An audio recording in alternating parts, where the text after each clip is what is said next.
In today's video, I'm going to teach you how to use geolocation information from your Mailchimp audience.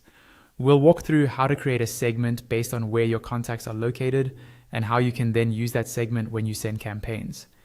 This is really useful if you want to target people in specific countries, regions, or states with more relevant content. First, log into your Mailchimp account. Once you're on the main dashboard, turn your attention to the left-hand panel. Look for the audience section.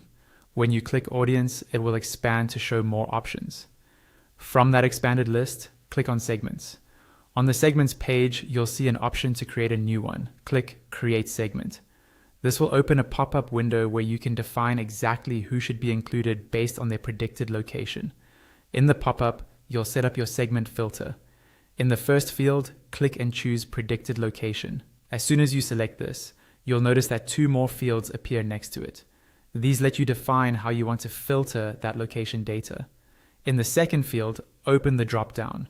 You'll see options like is within, is not within, is in country, is not in country, is in US state, is not in US state, and more.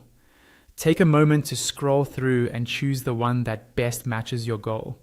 For this example, we'll choose is in country, which lets you target contacts by their country.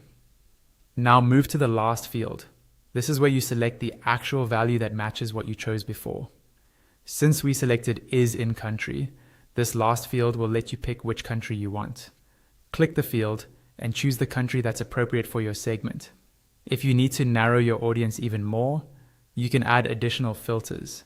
Look for the option to add filter, click it, and repeat the process with any other criteria you want to apply. When you're happy with your filters, click review segment. The pop-up will refresh and Mailchimp will calculate how many contacts match your criteria. Once you see that number and you're satisfied with it, click use segment. Another pop-up will appear asking you to name your segment. Type in a clear, descriptive name so you can easily recognize it later. Then click save and exit. Now you have a segment based on geolocation information. Whenever you create or schedule a new campaign, you can choose this segment as your audience. That way, your message is tailored to subscribers in the locations you've targeted. And that's it.